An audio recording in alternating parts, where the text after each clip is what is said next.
It's a big day today. Why is that? Because it is not just the weekly closing, it is also the 5-day closing at the same time. At the same damn time. And we're going to be discussing what is the most important number for Bitcoin today upon those closings, what that probably means for the next month, maybe a little bit more than a month to come as we do head into the back half of September here, as we've successfully lived through the quad witching. Congratulations, you did it.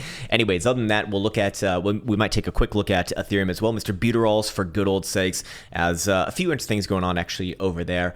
And other than that, I want to welcome you back to the Krown Crypto channel. It's a nice little Sunday morning over here. I should warn you, however, that we're going to be moving around today, going to be doing a bit of traveling, so unfortunately won't be having connectivity probably for the next day or so. Probably gonna be jet lagged as all hell as well, as typical, and a lack of sleep too. So what does that mean? It means that if you're trying to reach out or anything like that, just understand, I will have limited connectivity, so I will definitely get back to it once I have connection yet again. But in the meantime, it is what it is, unfortunately. So let's just jump right into it and start off right on over here with Bitcoin and Bitcoin's most important number for today. Seeing that it is the weekly and 5-day closure, I want to be hyper aware of where that 5-day pivot is coming in yet again, because we still see this setup of brewing. It's been taking very, very long now. We've essentially seen the same contraction phase from about June to now almost, I guess the midpoint of September. So this is quite significant, meaning that the longer that Bitcoin consolidates, the longer that you essentially see a contraction phase on volatility, it does imply that the resolution of that contraction phase is going to be of greater magnitude the longer that it goes on, essentially. And this one's been, I would say, very long, very long, not to use a bad pun right there, but in this case, as we've been watching this particular BBWP read over here oscillate from, basically extreme lows to like slightly expanding, it is once again looking like it is going to go into remission, which does mean that we will have yet another possibility, another potential for one of these major volatility versus stochastic momentum setups, which over the full history of Bitcoin has led to an average move around about 40% with a standard deviation of 7. So, that basically gives us a range between about 30 to 50%. Not exactly, obviously, a little bit less than that. But ultimately, we're talking about like a pretty large move, I suspect, and maybe even on the upper end of that boundary, just because of the way that this one's been, oscillating in this extremely low volatile environment for the past few months here. So with that in mind, the 5-day stochastic cluster has had a high correlation to the direction of that volatility expansion. And as of right now, it is still obviously angled to the downside, but will cross the upside upon tonight's closure alongside the weekly if Bitcoin does close above 26,200. So that is the most important number for today. If Bitcoin Bular is going to have a glimmer of hopium turn into, a bull zuko, I guess, perhaps, it'll very likely start with this, meaning that Bitcoin would close above 26,200. Bitcoin closed below there. Obviously, that does once again put pressure onto the downside, but realistically, it's going to be this closure and then the one that comes right on after that really confirms that momentum. So for right now, that would still give us a time frame basically into next week around the 22nd, Friday of next week, basically, to see this setup likely confirmed.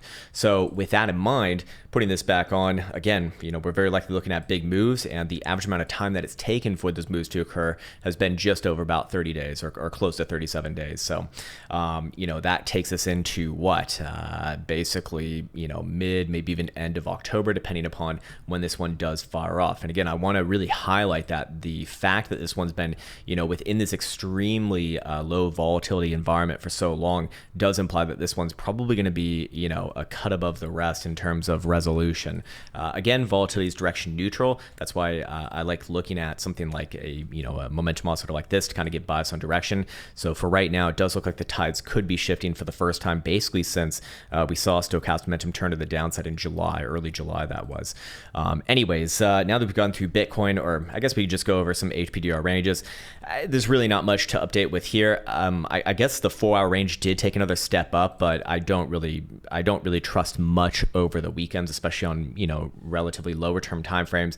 But for what it's worth, the top side of the current range is showing about 27,400, just below there to be fair, and the in the bottom side of the current range showing about $26,000. Again, my personal interest is on that that 5-day closure and where we see the price settle in there. Right now, Bitcoin trading about $300 above that pivot, but it's a long day left to go. It's a very long day left to go. In fact, to be exact, it's 19 hours, 53 minutes, and 28 seconds and counting from this exact moment. So yeah, I think that pretty much does it for Bitcoin. Short and sweet right there. We can now get into Ethereum. I think Ethereum is, well, Ethereum is Ethereum, right? Ethereum is Ethereum. Great analysis, bro. You really did it. You really did it on this one. And I don't have any like humongously super interesting analysis on Ethereum, to be honest with you. My analysis on Ethereum is actually using some of my most least favorite tools, but there is a nice, major, massive trend line coming in from the June lows, actually, which Ethereum has hit on this move down on the low of this particular week. Now, the reason why that's significant, or the reason why I'm even bringing this up, because usually I don't really like talking about trend lines, especially diagonal ones like this, and just for full visual view, yes, it does connect all the way down around here. The reason why I think that this one might have some validity is because of the way that the weekly is shaping up as of right now. Yes, it did test the low. However, closing as essentially a doji right there, does indicate potential reversal. And when we see something like that coming alongside a major moving average, in this case, that white moving average right there, which is a 200 simple on the weekly, that typically does hold some weight. So while Ethereum has closed a few, a few below it, that's okay. But what really matters is where it actually resolves this current range. If it can actually reclaim that 200 simple, that would be a pretty damn strong signal that we will see Ethereum rally back up north of like 1800, probably closer to 1900 if I had to guess.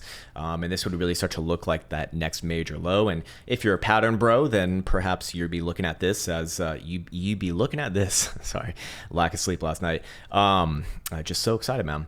But the ascending an ascending triangle going on right here. So technically speaking, there would be an implied move if this one does resolve to the upside. It's got a long way to go, to be fair. Like, this is not certainly a first target or nothing like that, but would be technically valid if Ethereum did pop back above whatever this high is over here, basically like 2150 or so, which would be pointed up basically in alignment with what we did see on the March 2022 highs, which is actually into the mid 3000s. So to be fair, that would be within the cards. I don't trust those things too much, but fair enough.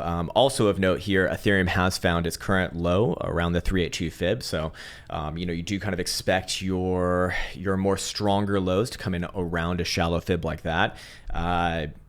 To be fair, I mean, that's, that is within the cards as well. And, coming along all of these other things that we spoke about, that trend line and then the 200 simple, not bad right there. Not bad. At least it is showing some life in terms of potentially putting a major low right there, which would also start to potentially put in some major drives of hidden bullish divergence, as we do see the weekly RSI making significantly new lows than what we did see on the lows in February even.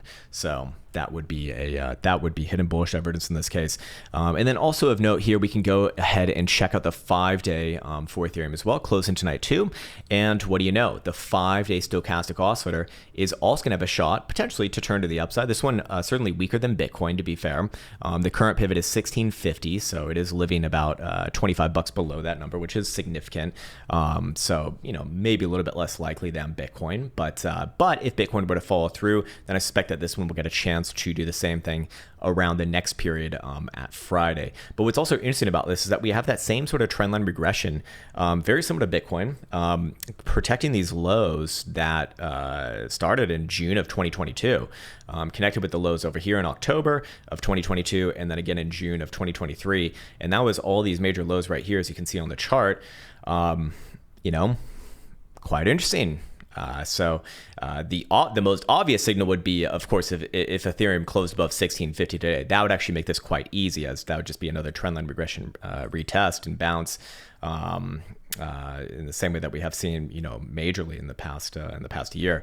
But if it does not, if we see this one continue to close below, I wouldn't say that's over just yet, but we start to look to next week. Of course, all of this hinges upon this being a potential major bottom right here, meaning that if Ethereum even just ticks below the low of this week, honestly, very likely going to be coming down significantly more.